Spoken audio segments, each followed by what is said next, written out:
युक्रेनहून दिल्लीमध्ये आलेले महाराष्ट्रातले विद्यार्थी महाराष्ट्र सदनात पोहोचले। 30 पैकी 27 विद्यार्थी महाराष्ट्र सदनात पोहोचले असून 3 विद्यार्थी परस्पर आपापल्या गावी रवाना झालेत। केंद्र सरकारच्या मिशन गंगा अंतर्गत या विद्यार्थ्यांना युक्रेनहून भारतामध्ये आणण्यात आलं आहे।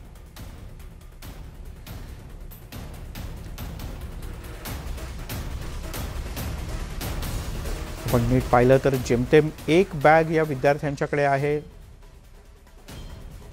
किंवा काही जण तर नेसते कपडे, पैसे, पासपोर्ट एवढ्याच गोष्टी घेऊन हे सगळे जण निघालेत।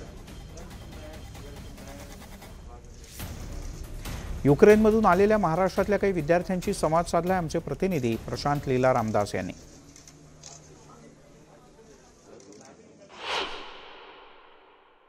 युक्रेनमधून भारतीय विद्यार्थी दिल्लीत पोहोचत आहे आणि महत्त्वाचं म्हणजे सेंट्रल गव्हर्नमेंट केंद्र सरकारने ऑपरेशन गंगा सुरू केलं आहे। त्या ऑपरेशनच्या अंतर्गत पहिले 30 विद्यार्थी जे दिल्लीत आलेले आहेत त्यापैकी एक विद्यार्थी माझ्या सोबत आहे, त्याच्याशी संवाद साधण्याचा प्रयत्न करूया। तो दिल्लीत आलेला आहे। तुझं नाव काय आणि तू कुठला आहे? ओके, नमस्कार सगळ्यांना। माझं नाव ऋषिकेश राठोड आहे। मी यवतमाळ जिल्ह्याचा विद्यार्थी आहो। मला युक्रेनमध्ये येऊन 5 वर्ष झाले। सध्या मी 5th इयरचा स्टुडंट आहो। 2017मध्ये मी युक्रेनला आलो होतो, ॲडमिशन घेतली होती।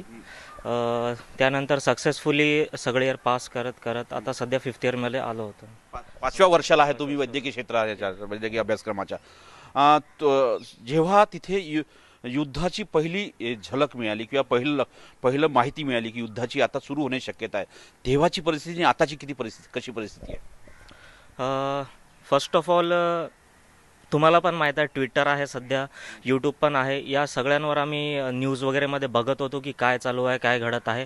पण पूर्वी सिच्युएशन सगळी नॉर्मल होती। असं आम्हाला काहीच वाटत नव्हतं की एवढं सडनली काही होईल युद्धाची परिस्थिती। आम्हाला नाही माहीत होतं की पुतिन एवढा विगरसली अटॅक वगैरे करायला आणि हे सगळं होईल। आम्ही नॉर्मली अटेंड करत होतो, आमची क्लासेस वगैरे सगळी नॉर्मली चालत होती।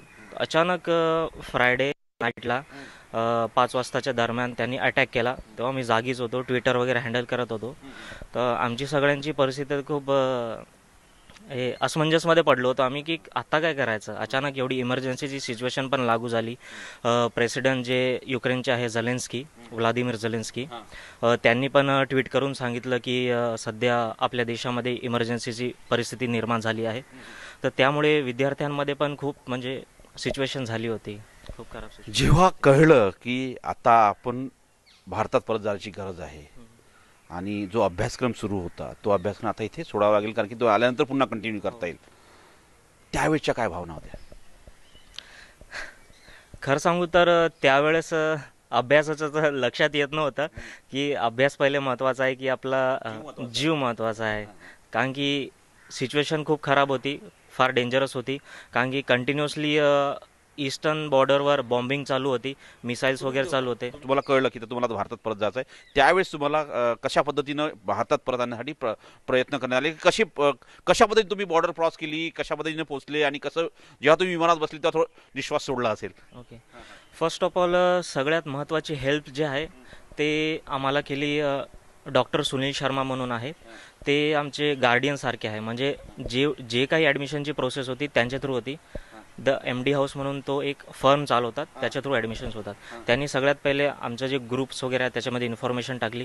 त्याच्यानंतर एम्बसी, जे इंडियन एम्बसी कीवमध्ये आहे, जे कॅपिटल आहे युक्रेनचं, त्यांनी पण अपडेट्स दिल्या की तुम्ही सगळे तयारीमध्ये राहा, मे बी आम्ही इव्हॅक्युएशन करू शकतो, परिस्थिती फार गंभीर आहे, तुम्ही काळजीपूर्वक राहा, सगळे अलर्ट राहा, कधी पण काही पण होऊ शकते।